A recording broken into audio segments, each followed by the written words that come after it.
هر آنچه به جز عشق که در جاده دنیاست، تصویر سرابی است که از فاصله پیداست. بی عشق اگر جای تو در باغ بهشت است، معنای جهنم به نگاهم فقط آنجاست. بین همگان باشم اگر بی تو غریبم، ای وای بر آن کس که میان همه تنهاست.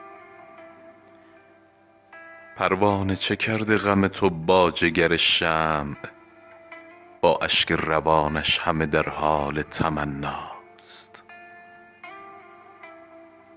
دلخوش به چه باشد اگر آن ماهی کوچک در تنگ و دلش در هوس دیدن دریاست.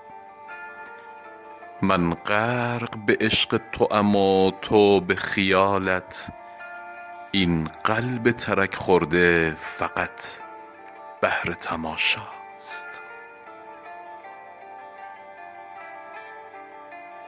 به قلم زیبای استاد علی پیرانی شاه.